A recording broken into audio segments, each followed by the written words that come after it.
Hello বন্ধুরা, তো তোমরা কেমন আছো? নিশ্চয়ই ভালো আছো, আমিও ভালো আছি। আমার আরও একটা নতুন ভিডিওতে তোমাদের সবাইকে অনেক অনেক ভালোবাসা আর স্বাগতম। তো বন্ধুরা, তোমরা পুরো ভিডিওটা দেখো আর আমার সঙ্গে দেখো। আজকে যেহেতু বৃহস্পতিবার, তাই ভাবলাম আমার ঠাকুরের বাসনগুলো আমি কিভাবে পরিষ্কার করি, তো সেটাই তোমাদের সঙ্গে শেয়ার করব। তো তোমরা পুরো ভিডিওটা দেখো।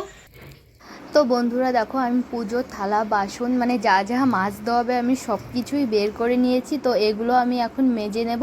এইগুলো মাজার জন্য দেখো আমি একটা লেবু নিয়েছি, আর এই লেবুটাকে আমি 4 টুকরো করে নেব আর একটুখানি সার্ফ নেব। তো এই আমি লেবু দিয়েই সব বাসনগুলো মাজবো। আর কাঁসা পিতলের যে প্রদীপ, ঘর, তারপরে কোষাকুষি আছে না, ওগুলো লেবু আর সার্ফ দুটো একসঙ্গে মিশিয়ে মাজলে না খুব পরিষ্কার হয় আর অল্প টাইমের ভিতর হয়ে যায়।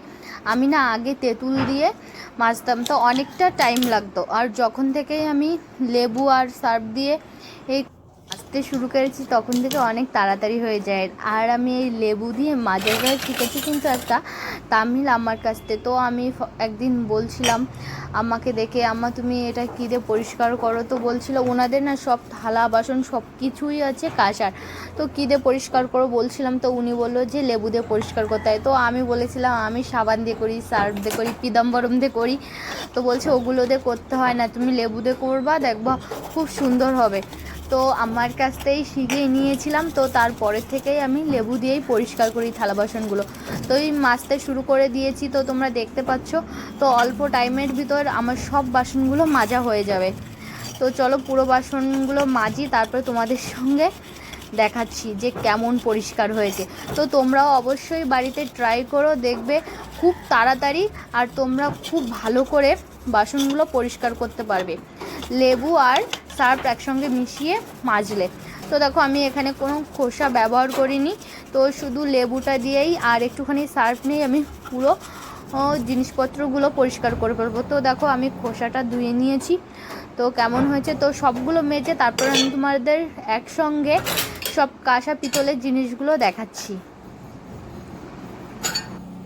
তো বন্ধুরা, সারা সপ্তাহে পুজো করার পর যখন বৃহস্পতিবারে থালা বাসনগুলো প্রদীপ ঘট বের করে ধুতে যাই, তখন না কেমন একটা কালচিটে দাগ পড়ে যায়। তো চলো তোমাদের ব্যাক ক্যামেরায় একবার দেখিয়ে দিচ্ছি।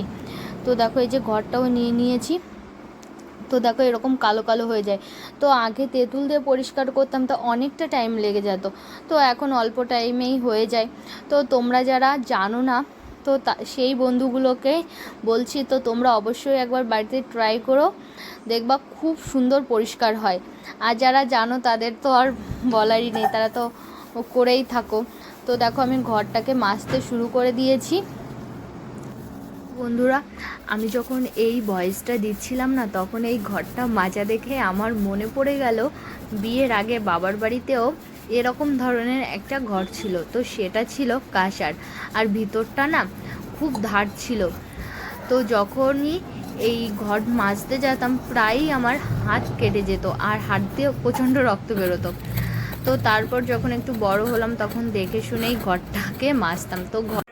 তো বন্ধুরা, সমস্ত বাসন আমার মেজে নেওয়া হয়ে গেছে। তো এখন আমি বাসনগুলোকে ধুয়ে নেব, তো তারপর তোমাদের দেখাচ্ছি কেমন পরিষ্কার হয়েছে। তো দেখো আমি কাঁসা পিতলের সব জিনিসগুলো মেজে নিয়েছি, আর দেখো কতটা পরিষ্কার হয়েছে, মনে হচ্ছে না একদম নতুনের মতো হয়ে গেছে। তো তোমরা অবশ্যই বাড়িতে ট্রাই করো। বন্ধুরা, তোমাদের এই আজকের ভিডিওটা কেমন লেগেছে তা অবশ্যই কমেন্টের মাধ্যমে জানিও। আর ভিডিওটা যদি ভালো লাগে তো প্লিজ আমার চ্যানেলটা সাবস্ক্রাইব করে দিও, আর পাশে থাকা বেল বাটনটা বাজিয়ে দিও, যাতে করে আমার সমস্ত ভিডিওর নোটিফিকেশান তোমাদের কাছে পৌঁছে যায়। তো তোমরা ভালো থেকো, সুস্থ থেকো, টাটা।